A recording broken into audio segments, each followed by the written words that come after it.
Hey, what's up, y'all? Jerry James here, broadcasting live from Fargo, North Dakota. Now, how in the world I ended up in the tundra of North Dakota is a whole nother story, and I promise I will regale you with it in due time. However, today I want to talk to y'all about stuff Southerners say. You know, I've been told since I moved up here up north that, like, people need a translator to understand what I'm saying. So I thought that perhaps I could just provide a bit of a dictionary, a Southern encyclopedia, if you will, on some terms that I frequently use, and so do most Southerners, as well as a few other topics like grits, sweet tea. Those are very important topics, especially in today's political climate.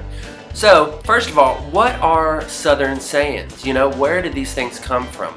In my opinion, these things come from comfort. You know, the South is known for comfort food. However, what about comfort sayings? What about when you're so comfortable with somebody, you're so comfortable within your family or within your friend circle that you end up developing your own slang, colloquialisms. There you go, you've got your own little dialect, your own little language, if you will. Well, what sayings am I talking about? Well, how about fixin' to? Or how about jaunt to, which translates to do you want to? Or how about, my favorite, I'm sweating like a whore in church. Basically, if you are on a date and you're about to go meet the parents of your significant other for the first time, you're probably sweating like a whore in church. Clammy hands, knees weak, you know what I'm talking about. Or, Southern women smile to the face, talk smack to the back. And so one of the things Southern women like to say is they'll regard each other's weight. Ooh, Lord child, did you see her? Yes, I did. Girl, she's getting big. I know. Big as a house. You could move in. And I mean, like, I'm gonna leave that up to y'all. What about butter my butt and call me a biscuit? Get her done!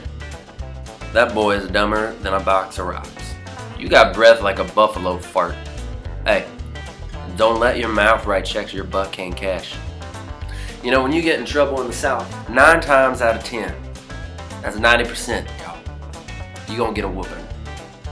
And a whooping is more than just a spanking. It's more than just a physical altercation between you and your disciplinarian. It is more than just the moment of reconciling what is right and wrong. A whooping is just plain torture. Because you gotta go out and you gotta pick your own switch. And you know if you come back with a measly little branch, they gonna send you right on back and you're gonna pick something else. See, in my house we had the leather belt, Daddy's leather belt. That thing terrified the crap out of us because it had metal and holes. Needless to say, we rarely got spanked, because that's not true actually, that's a lie. We got spanked a lot. But I mean, we didn't want to get spanked, you know.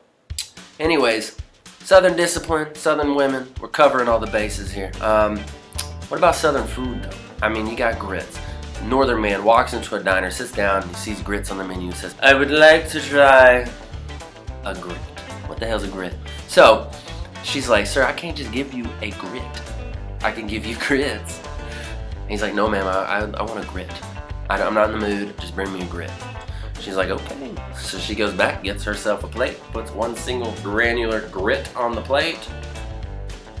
Here you go, sir. Needless to say, he learned his lesson. Beyond grits, you got sweet tea. Now let me tell you something, that is something they just do not do well in North Dakota. I really am enjoying my time here, but they don't do sweet tea.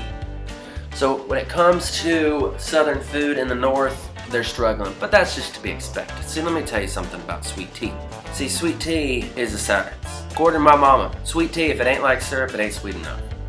Another saying my mama used to say is, you ain't full till you fed your shirt. Speaking of my mama, 2 days ago was her birthday and yesterday was Mama Day. So I'm gonna give my mama a call. And we're gonna hear firsthand a Southerner speaking in her natural habitat.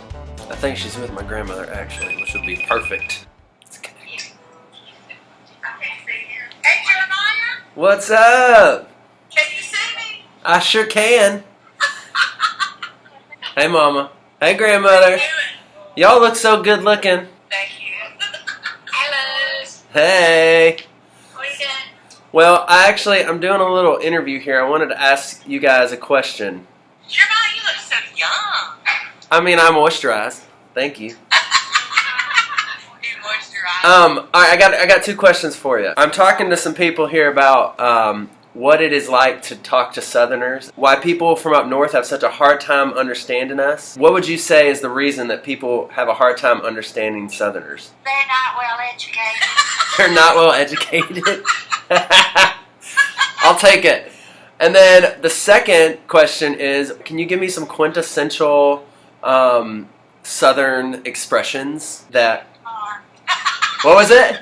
Shoot far. Shoot far. Mama, what about you? I guess the one I used to when y'all were kids. I'm gonna take my flip flop off after you. Fix it for a flip flop. Well, Harriet, say hello. Hello. Hello. Yeah, say hello. Hello. Whoever we're talking to. Okay, I'll call you back in a little bit. I love you. Love ya. Love you. Bye. And there you have it, folks. The reason people have a hard time understanding Southerners is because they're uneducated. Straight from Grandmother Priscilla's mouth. Anyways, love you guys. Hope you're loving yourselves. And the next time you run into a Southerner, give them a hug. Take the time and talk to them. 9 times out of 10, when you need a place to sleep or you need some food in your belly, you can always count on a Southerner to deliver there. So thanks so much for tuning in, guys. There's so much more to come. I've got a lot of great people in my life with a lot of wisdom and some country accents, so be prepared. Be on the lookout for more music. Please follow me on Twitter, Facebook, Instagram. I am Jerry James. And until next time, I hope you're living life and doing the dang thing.